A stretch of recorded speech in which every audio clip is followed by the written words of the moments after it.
An old career on the stage, novels with influential personalities and deep loneliness, we are already familiar with many aspects of the tragic life of Marilyn Monroe. Nevertheless, there are many hidden secrets beyond the public, which are kept by her childhood friends or hidden in the objects of her heritage. Born as Norma Jean Baker to a single mother Gladys Baker, Marilyn Monroe grew from a modest girl neighbor into a symbol of female attractiveness, becoming an icon of the 20th century. Fame came to Marilyn thanks to her early films, Chorus Girls, and All About Eve, but in the 50s her personal life began to interest viewers no less than her on-screen activities. From a dog given by Frank Sinatra to an unexpected trip to New York to congratulate John F. Kennedy on his birthday, Marilyn Monroe's life turned out to be more exciting than the roles she played on the screen. Her sudden tragic death stimulated further investigations into her personal life, as fans and the media sought to uncover the truth about what happened to this star. Amid all this fuss, several of Marilyn's secrets remained unsolved thanks to the devotion of her old friends and colleagues from Hollywood. In addition, many mysteries were stored in her personal archives. Letters, bills, diary entries were never disclosed. The revealed secrets about Marilyn, which have become known over the past few years, reveal her as an intelligent, deep personality who suffered but sought to give the public more than she could. 10. Marilyn's mother tried to kill her.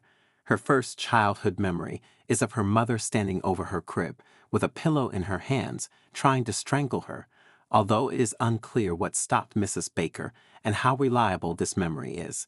Subsequently, Marilyn was taken away from her mother and placed in an orphanage. Marilyn has always lived in fear of inheriting a mental illness from her mother and the fact that she will also end up in a psychiatric hospital. At some point, she even voluntarily entered a psychiatric hospital, but this only brought her a traumatic experience that strengthened her worries. 9.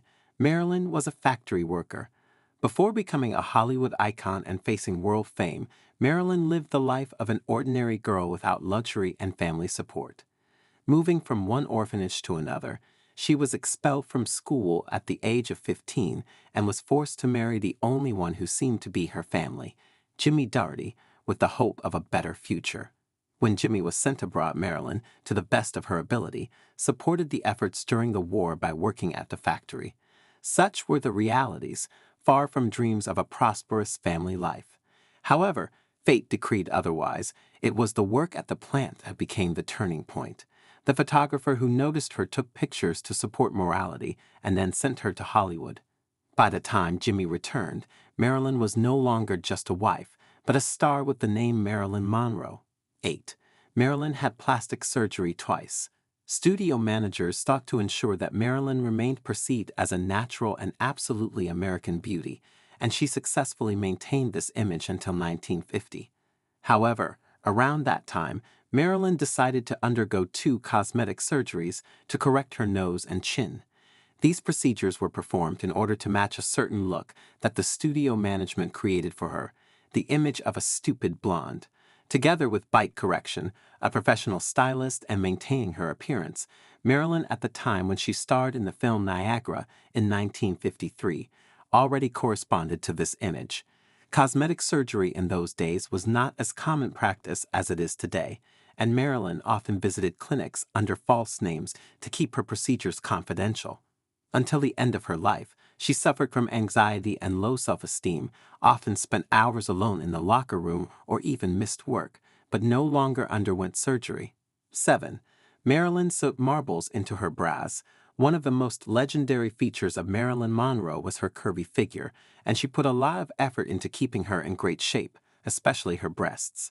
She was afraid of losing her recognizable appearance, so she even slept in a bra to keep the shape of her breasts. 6. Marilyn had fluffy hair on her face.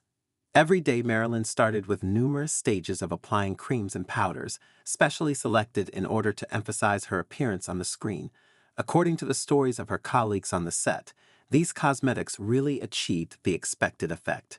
She applied a thick layer of Vaseline and hormone cream to her face several times a day. Hormonal cream contributed to the growth of fluffy hair on her face, which, according to Marilyn, allowed her to better intercept light and create spectacular highlights. Unlike working with other actresses, photographers did not need to use special lenses or lighting when working with Marilyn, since her face itself radiated light. Despite convincing requests to shave off her fluffy hair, Marilyn insisted on keeping it, and was even proud that she had the most magnificent beard of all Hollywood actresses. 5. Marilyn had more than 400 books. In fact, as a lover of reading, Marilyn was far from the role of a stupid blonde, in which she was often tried to pack. In her personal library, there were more than 400 books covering a wide variety of genres, from fantasy novels to biographies and personal diaries. Spending sleepless nights, Marilyn saw books as her refuge, allowing her to escape from reality, and her diaries became a way to express complex emotions. In her book collection, one could find 3 volumes about the life and works of Sigmund Freud, as well as the famous novel Ulysses by James Joyce. 4. Marilyn's legendary scene was the reason for her divorce. During the filming of the iconic scene in a white dress over a sewer grate in New York for the film The Itch of the Seventh Year, no one imagined that this event would affect Marilyn's future and lead to her divorce. Her second husband, baseball legend Joe DiMaggio, was present on the set and began to get annoyed because of how many times the director tried to capture this scene. He was unhappy that his wife was showing her underwear to the whole world in the process of several takes. This was the beginning of conflicts between them regarding her career and lifestyle. 3. Marilyn had 3 miscarriages. Bearing in mind that Marilyn never had a stable home and family, she strongly aspired to the dream of children and family life. Despite the fact that she married 3 times and suffered 3 miscarriages in her marriage to Arthur Miller, Marilyn was never able to fulfill her desire to become a mother. She remained only in the role of a fictitious mother for Arthur's children, Bobby and Jane, often sending them letters, giving pets, and making attempts to share life lessons. 2. Marilyn didn't remember her words well in the script. Many actors and crew members emphasized that Marilyn was completely devoted to her work and took it very seriously. Even between scenes, she did not joke and was not distracted by conversations like many of her colleagues. Given her education and intelligence, it seems unusual that Marilyn had difficulty remembering the text. From time to time, she needed more than 60 takes to complete a scene because she forgot her lines or confused them. 1. One day, Marilyn came to work naked. On the set of her latest movie, Something Must Happen, Marilyn was supposed to swim in the pool in a nude swimsuit, but she decided to do it without it. Having delayed the shooting with her lateness, which cost the studio a lot of money, Marilyn decided to compensate for the damage with free advertising of the film, appearing naked in it. To ensure that this information reaches the ears of the audience, she personally invited journalists and photographers to the set during the shooting of this scene. This decision was an attempt by Marilyn to prove to herself and others that she was not only a healthy woman with a beautiful figure, but also a multifaceted star capable of attracting and holding the attention of the public. At that time, Elizabeth Taylor was working on the film Cleopatra at the same studio and received a fee 10 times more than Marilyn. Marilyn was determined and confident in her ability to compete with Elizabeth.